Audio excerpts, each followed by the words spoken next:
Desde sempre que os oceanos estão ligados ao imaginário do homem. Permitiram alcançar conquistas, alimento e sustento para as civilizações ao longo dos séculos.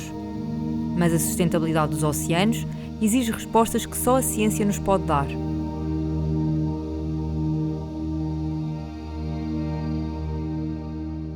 Olá, eu sou a Mariana e hoje vamos falar sobre os oceanos.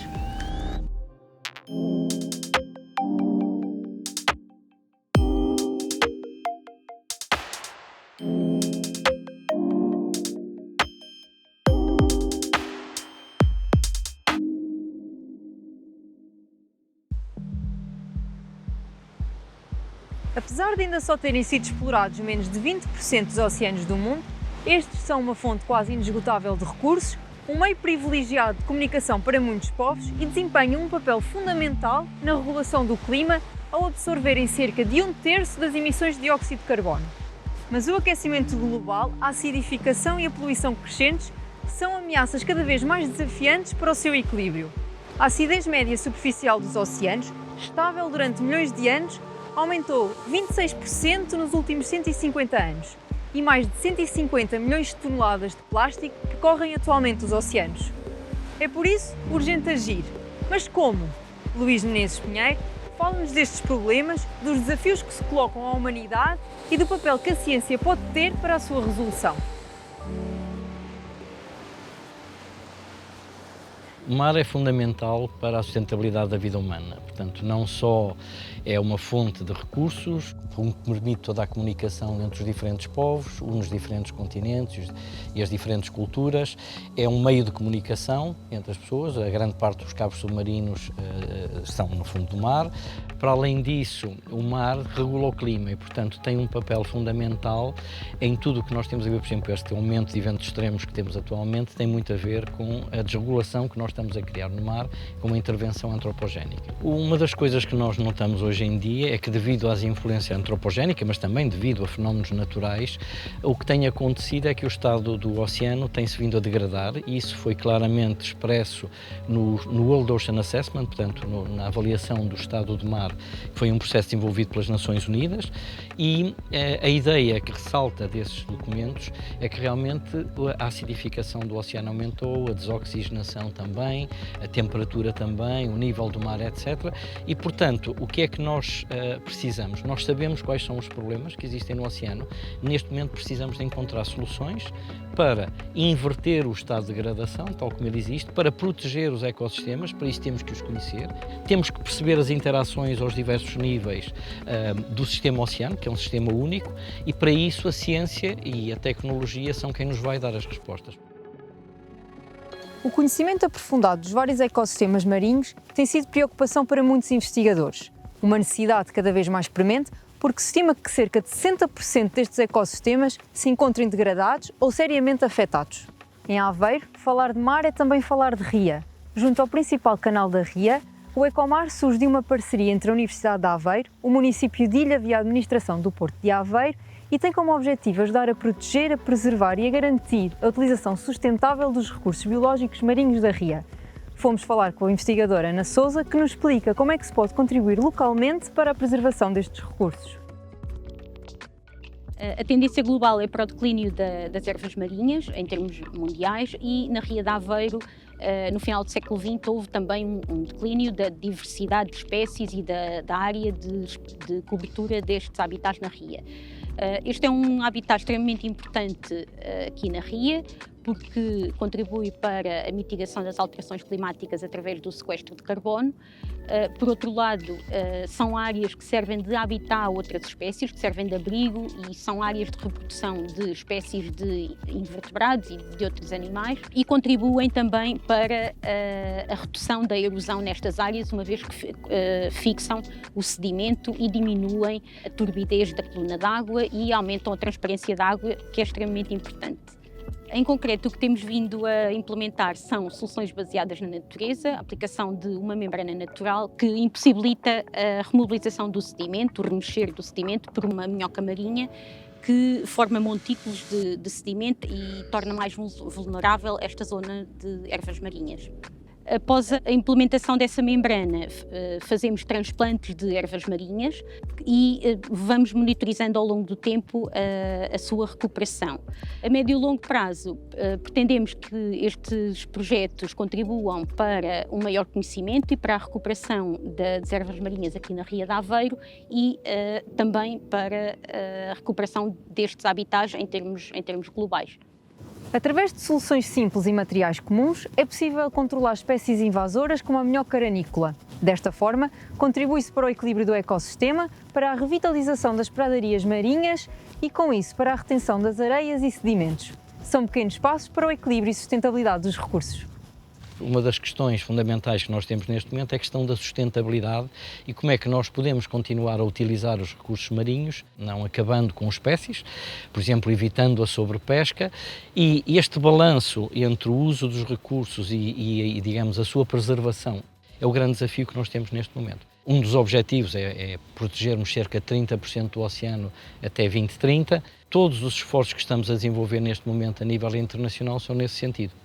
A Unesco aponta a existência de quase 3 bilhões de pessoas em todo o mundo que dependem diretamente da biodiversidade marinha e costeira para a sua sobrevivência. Torna-se imperioso encontrar o equilíbrio entre o homem e o mar, evitando os problemas da pesca ilegal, da destruição dos ecossistemas marinhos e da utilização intensiva dos recursos. Para perceber a investigação que se faz em Portugal para combater estes problemas, fomos falar com Ricardo Calado, coordenador e investigador do Centro de Extensão e Pesquisa em Aquacultura e Mar. O CEPAM é uma das unidades de investigação do Ecomar e o CEPAM dedica-se particularmente a questões relacionadas com a ecologia marinha aplicada, a aquacultura sustentável e a biotecnologia marinha.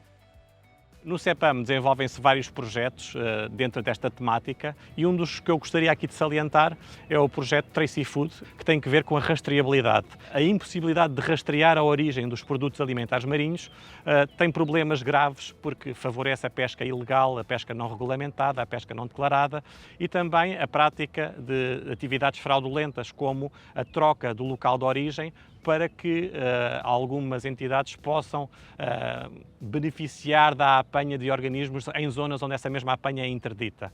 E nós o que utilizamos são ferramentas bioquímicas e geoquímicas que permitem olhar para códigos de barras naturais, códigos de barras que não podem ser falsificados. Um organismo, se cresceu num determinado habitat, tem um código de barras natural que permanece com ele enquanto ele for vivo e, portanto, pode ser utilizado pelas autoridades para percebermos se efetivamente o local de origem declarado é aquele que está a ser referido na documentação ou se há ali algum problema de falsificação dessa mesma informação. Trabalhamos com bivalves e devo destacar a questão do berbigão e também da ameijoa japonesa, que essa de facto representa um problema muito sério para as autoridades nacionais e internacionais. Também abordarmos outros organismos como o polvo, a sardinha, as macroalgas, a salicórnia, que é uma planta halófita que agora também está a ser bastante consumida. Futuramente estes serviços e estas ferramentas ficarão à disposição das autoridades, com as quais nós já colaboramos ativamente, precisamente para que possamos agregar valor ao produto e salvaguardar acima de tudo a saúde dos consumidores.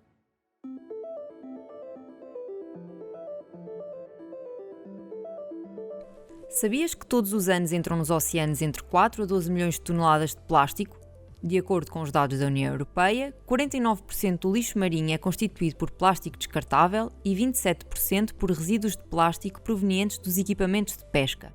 A organização sem fins lucrativos, The Ocean Cleanup, desenvolveu uma barreira flutuante de 800 metros que usa as correntes oceânicas naturais para recolher os resíduos. Esta linha de costa artificial é transportada com a ajuda de duas grandes embarcações que identificam as áreas de alta densidade de plástico, chamadas hotspots naturais, permitindo acelerar o processo de limpeza. Quando os contentores estão cheios de plástico, são trazidos de volta à costa para reciclagem. Neste momento, o projeto está a concentrar os seus recursos na chamada Grande Mancha de Lixo do Pacífico, a maior acumulação de plástico do mundo, localizada entre o Havaí e a Califórnia. Com 3 vezes o tamanho da França e 80 mil toneladas de lixo a flutuar, estima-se que com os sistemas da Ocean Cleanup se consiga remover 50% desta mancha. Para isto, é também necessário impedir que os rios, responsáveis por 80% do plástico que chega aos oceanos, continuem a ser a principal fonte destes poluentes. Por isso, o The Ocean Cleanup desenvolveu o Interceptor, um sistema autónomo movido a energia solar que funciona em conjunto com uma barreira para interceptar passivamente o plástico dos rios e evitar que este chegue aos oceanos. Até 2025, o objetivo será enviar para os 1000 rios mais poluentes do mundo estes interceptores capazes de extrair 100 mil kg de plástico por dia. Até 2050, áreas costeiras que abrangem 300 milhões de pessoas podem vir a ser ameaçadas pela subida do nível do mar. Dar resposta a este desafio é uma prioridade para as Nações Unidas, como nos explica Luís Menezes Pinheiro. Lançou-se em 2021 a década das ciências do oceano para o desenvolvimento sustentável e o objetivo é, como isto é um problema global, que os países todos das Nações Unidas façam um esforço conjunto no sentido de encontrarem as soluções baseadas na melhor ciência que nos permitam sustentar a vida no oceano, sustentar essa vida e os recursos para as gerações futuras, que nos permitam proteger os ecossistemas, que nos permitam proteger as populações e que nos permitam dar acesso e capacitar os diferentes povos, em particular os países em desenvolvimento, no sentido de eles terem essa capacidade também, nomeadamente de proteção das populações que vivem nas zonas costeiras. A erosão costeira é um problema muito evidente na costa portuguesa, o que tem levado à construção de diferentes soluções e estruturas que visam a proteção das populações.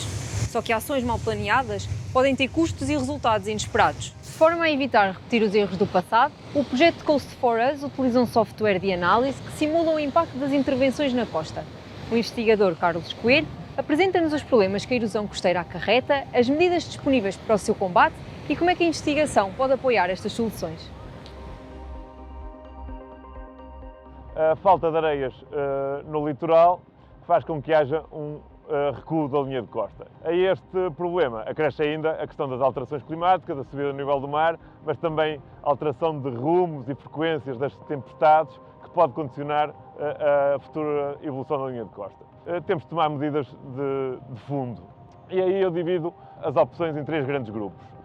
Relocalizar as zonas em risco, o que obriga a colocar as populações em zonas mais afastadas. Por outro lado, defender o território, defendendo com obras, como estas que temos aqui, portanto, um esporão, as obras aderentes, são obras que são construídas para proteger determinado local e, portanto, preservar a ocupação humana. E, por fim, o outro grande grupo, trazer areia de fora do sistema costeiro para o sistema costeiro e, portanto, aí sim, indo precisamente à causa do problema e tentando contrariar o tal déficit de areias que existe no nosso litoral. O Coast acaba por englobar 3 grandes módulos, um que permite projetar a evolução da linha de costa em função de diferentes opções de intervenção sobre o litoral. Temos um outro módulo que é o XD Coast, que permite estimar a dimensão destas estruturas. E, por fim, um terceiro módulo, que é o que permite o balanço custo-benefício. Este projeto Coast for Us está a aplicar a ferramenta Coast a trechos específicos do nosso litoral, trechos esses que estão identificados pela Agência Portuguesa do Ambiente como trechos críticos, para avaliarmos, então, entre diferentes cenários, quais são aqueles que apresentam um melhor balanço entre custo e benefício, permitindo ajudar a própria Agência Portuguesa do Ambiente a tomada de decisão no futuro.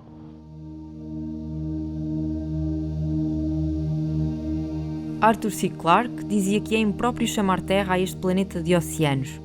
E a realidade é que o homem precisa e depende dos oceanos, mesmo que nem sempre se dê conta da sua importância. O mar é imenso, inspira, relaxa e é fonte de inúmeros recursos. Mas, muito além disso, o mar influencia o próprio destino da humanidade.